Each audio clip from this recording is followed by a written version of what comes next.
There is a dog breed that no longer exists, not because it went extinct in the wild, not because of disease, but because the moment humans invented a machine that could do its job, they threw the entire breed away, like a broken tool. And for hundreds of years before that moment, these dogs lived one of the most brutal existences of any animal in recorded history. They ran every single day for hours inside a wooden wheel mounted to a kitchen wall so that your meat could rotate over a fire. They were called Turnspit dogs, and almost nobody knows they existed. But here is what really gets me about this story. It is not just about a dog. It is about what humans do to living things when we decide they are useful, and what we do to them the moment we decide they are not. I need to warn you, some of what I am about to tell you is genuinely difficult to hear, but I think it is a story that deserves to be told and remembered. This is the dark history of the Turnspit dog. To understand why the Turnspit dog existed, you need to understand one of the most tedious problems in pre-industrial cooking. Roasting meat over an open fire sounds simple, but if you want it cooked evenly, someone has to rotate it constantly for hours. The moment you stop turning the spit, one side burns and the other stays raw. In wealthy households, this job was given to the lowest ranking kitchen servant, a small boy usually. He would squat next to a roaring fire for 3, 4, 5 hours, manually turning a heavy iron rod loaded with meat. In summer, next to a fire that could reach over 200 degrees Fahrenheit. It was considered one of the worst jobs a person could have. And someone at some point thought, what if we made a dog do this instead? The solution they came up with was, depending on how you look at it, either ingenious or horrifying, probably both. They built a wheel, a large wooden wheel, roughly the size of a hamster wheel but mounted high on the kitchen wall, connected by a rope and pulley system directly to the roasting spit below. And then they put a dog inside it. The dog would walk and keep walking, and the wheel would turn, and the rope would rotate, and the spit would spin, and the meat would cook perfectly, evenly, without a single human having to crouch next to a fire for hours.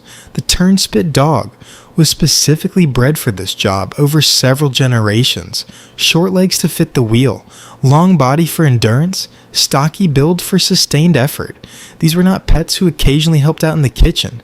These were purpose-built working animals with no other life. They worked in pairs, not out of kindness but out of efficiency. One dog would run the wheel while the other rested.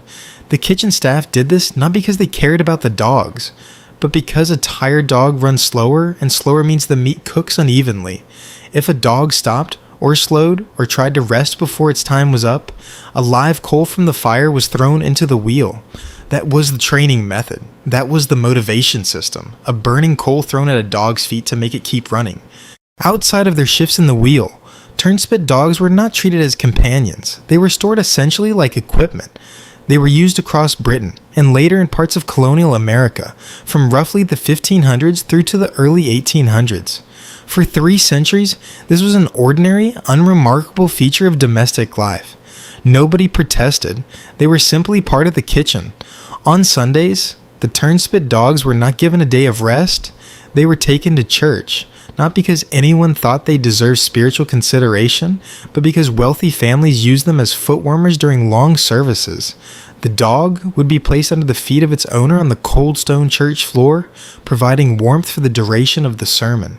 There is actually a recorded incident in which the Bishop of Bath and Wells was delivering a sermon and accidentally kicked one of the dogs, causing it to panic and run, triggering a chain reaction of barking and chaos throughout the entire congregation.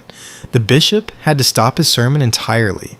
Even that story, which is genuinely funny, contains within it the reminder that these animals were not there by choice. In the early 1800s, mechanical roasting jacks became widely available and affordable. A clockwork device that could rotate a spit automatically, without any animal, without any child, without any coal thrown at anyone's feet.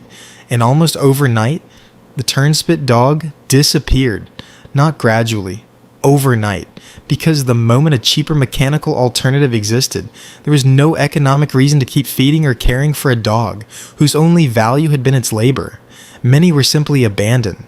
The breed as a whole was gone within a generation, because nobody had ever valued it for anything other than what it could do. The last confirmed living Turnspit dog, a specimen kept at a museum in Abergavenny, Wales, was not buried or commemorated. It was stuffed, put in a glass case, displayed as a curiosity. Its name was Whiskey. His stuffed body is still there today if you want to visit.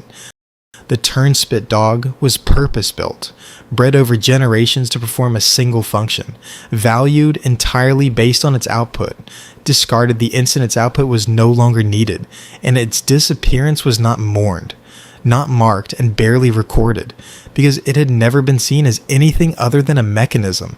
That pattern of valuing something entirely for what it produces and discarding it the moment production stops is not something humans invented for dogs.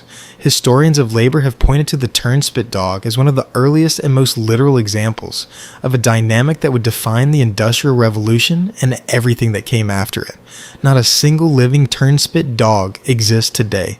There are a handful of illustrations, a few written accounts, one stuffed body in a Welsh museum, and a remarkable amount of silence in the historical record for a creature that spent 300 years as essential domestic infrastructure in thousands of homes. That silence is the most telling thing of all. Whiskey the Turnspit dog, the last of his kind, sits in a glass case in a small museum in Wales, stuffed, preserved, alone. He lived a life defined entirely by what someone else needed from him. He was never described as beautiful or clever or loyal.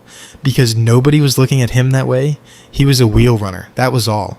I think about the Turnspit dog, not because it makes me sad, though it does, but because it asks a question that does not have a comfortable answer. How do we decide what deserves care? And what happens to the things we decide don't? If this story stayed with you, subscribe. We cover the things history forgot to make room for. I will see you in the next one.